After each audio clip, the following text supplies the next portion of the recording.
I'm Matt Stoller, author of monopoly-focused newsletter Big and an antitrust policy analyst. I have a great segment for you today on this big breakdown. So it's kind of like, normally I try to make a big argument about what's going on in the economy, but today's just kind of like a fun little segment about Amazon. And it's less about law and more about the culture of modern commerce and law.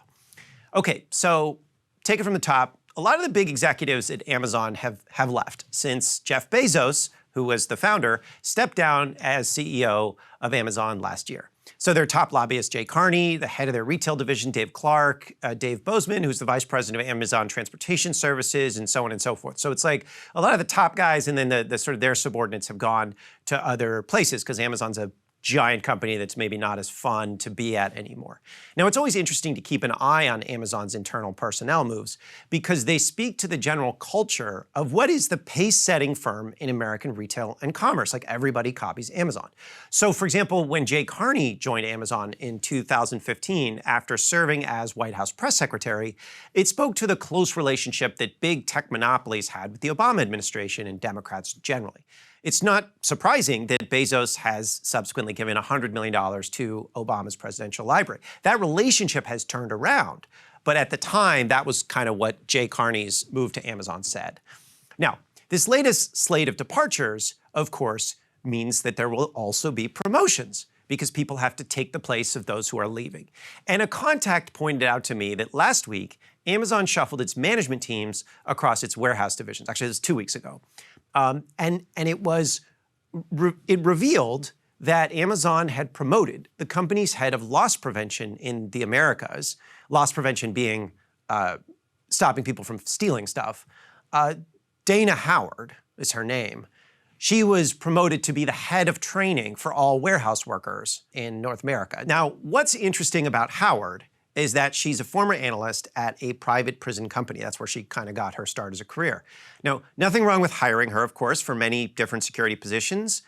But the thing is she's not in security anymore. She's running training for just warehouse workers, generally. Now, following Howard's career path is interesting for what it says about Amazon. So she started her career at the private prison giant known as the Correction Corporations of America. That has since been renamed CoreCivic because it had such a lovely brand, right? So some of the fun controversies involved letting private gangs run an Indiana prison to save costs, stock manipulation, prisoners dying, all sorts of like fun stuff like that. Now, at CCA, according to her LinkedIn page, Howard, quote, revamped inmate admission processes and revised all processing documentation, which resulted in a 20% reduction in inmate processing time and a reduced error rate. So basically, Howard was apparently good at designing systems to herd prisoners. Naturally, now she's at Amazon. Okay, so at Amazon, she came to head their global security group and then their loss prevention team, which is to say that she is running their efforts to stop employees and contractors and so on and so forth from taking stuff, from stealing. Now, all of this is reasonable. You got to do it. It's distasteful. But theft in retail, especially at a giant firm like Amazon, is a problem. And having internal security is clearly a need for a company like that. But what is surprising is that she is now running their learning and development team, which is Amazon's internal training program for all workers, warehouse workers. And there's nothing illegal about any of this, but Howard's career path does give us some perspective on how Amazon executives understand those who basically didn't go to college and what they are good for. It's a real class split. Now, I think the last point and kind of the broad point of the segment is that Howard also ran, I watched a bunch of videos about what Howard was involved in and how Amazon does security, and she ran what are called lean-in circles for women at Amazon, as this video shows. Now, lean-in named for Sheryl Sandberg's kind of brand of feminism, but it's also sort of a tell on kind of diversity initiatives among elites in general. So Amazon spends a lot of money emphasizing its various diversity initiatives, and of course, there's nothing wrong with diversity.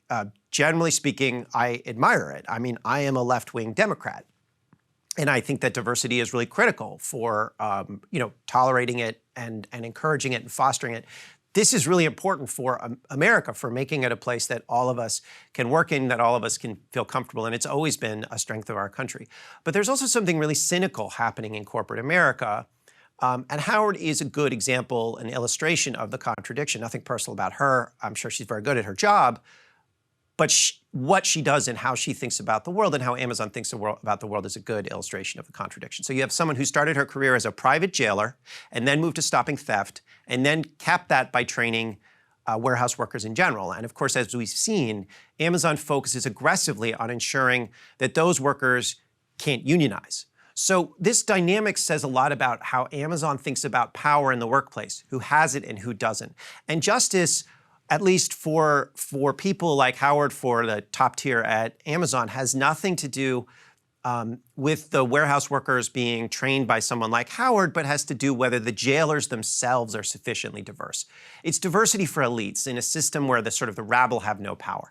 Now, to pull this away from Howard and Amazon for a second, we see this kind of thing all over the place. Like, I track antitrust, and I see it everywhere. So here's a big corporate law firm, Latham and Watkins, bragging about how an quote-unquote all-woman team helped a poultry firm get off scot-free from a price-fixing charge from the government. So making your chicken prices higher illegally by colluding with competitors. They helped, DOJ brought up criminal case, and it was an all-woman team, celebrate the all-woman team, who helped those poultry executives get off scot-free for allegedly stealing from you and me. Now, like, they deserve a defense, but, that is a very interesting way of portraying the defense. So, or in a recent merger trial, right? So a corporate executive of a large book publishing house that was trying to be acquired by another large book publishing house, a very consolidated industry that controls free expression. So he said that, referring to the 5 dominant firms as the Big Five, which is kind of what everybody in the industry calls it, he was trying to push back on the idea they had market power. And he said, oh, well, just calling us the Big Five is parochial and ethnocentric. Right? Okay, so that's another example of sort of the weaponization of what is well-meaning diversity rhetoric for capital.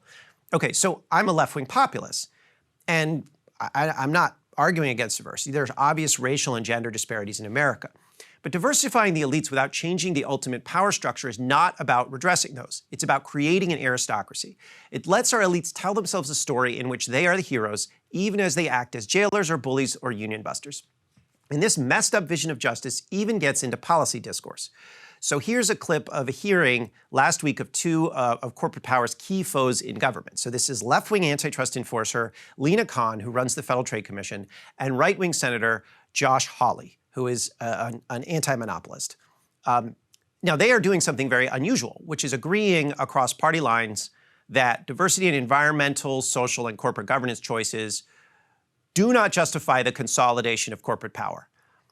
Now, let's take a look. There have been reports that your office has conditioned merger approval, if only implicitly, on whether companies have adopted what I would characterize as leftist, liberal, environmental, social, and governance policies, ESG policies. In other words, the claim is that these companies are more likely to have their merger requests blocked if they aren't pushing things like, say, critical race theory in the workforce. Can you address that?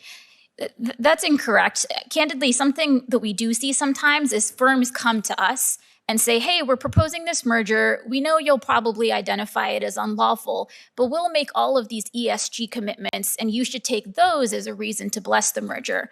I personally never find that compelling. I don't think those types of ESG commitments or anything in that vein can ever rescue an illegal deal. Okay, and you would not in any way condition merger approval on the adoption of a particular set of ESG policies, just to be clear. That's not happening, wouldn't happen. Absolutely not. I think, in fact, the merger laws prohibit us from doing that. Depending on who you are, both of these figures are pretty polarizing. Like, a lot of people on the in sort of the business world don't like Lina Khan. Josh Hawley, I don't need to go into. He is a very polarizing figure. But put feelings about those two aside, right, and just think about the substance. Look at the substance here. There are a number of interesting things about this exchange. First, a Republican, a conservative right-wing Republican, and a populist Democrat are agreeing that concentrated corporate power is dangerous. So that's one thing. 2, Khan is saying that corporations regularly offer environmental, social, and corporate governance commitments in the hopes that they can get permission to engage in unlawful mergers, to consolidate power. So this strategy clearly works on regulators, or they wouldn't offer it. It doesn't work on Khan, but it works in probably in other areas, and it has worked in the past. But third, and I think this is most important, the game, I think, is up. Most voters were never really fooled by this garbage. They think about power. They don't think about, this sort of fantasy among elites. In fact, I think elites, we were fooling ourselves. It's why Amazon trains its warehouse workers as potential thieves. But anger at the great imbalances of political power, embodied by firms like Amazon, is actually leading to political changes. So Chris Smalls, for example, helped unionize a warehouse in Long Island, as you guys know. And there's a lot of unionization activity all over the economy. And I don't mean to say that unionization is the only way that this reaction is happening. It's just one way it's happening. It's happening in lots of different ways, but that's a very obvious example where it's happening in Amazon. But also, and I'm going to oversimplify for a second, Lena Khan, who started her sort of scholarship career and sort of rocketed to fame in 2017 with a law review article about Amazon, is now as close to you as you can come to being Amazon's regulator. And hopefully she'll set in motion the lawsuits to break up or constrain the company. There are reasons to think that that's already happening. There are reasons to think that it won't happen. But that's the kind of hope that people like me have for somebody like Khan. And frankly, these kinds of changes, these redresses of imbalances of power are long overdue. So thanks for watching this big breakdown on the Breaking Points channel. And if you'd like to know more about big business and how our economy really works, how our policymakers really think and operate, you can sign up below for my market power focused newsletter, Big, in the description.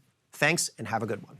Cable news is ripping us apart, dividing the country, making it impossible to function as a society, and making it impossible to know just what is true and what is false. But the good news is they are failing and they know it.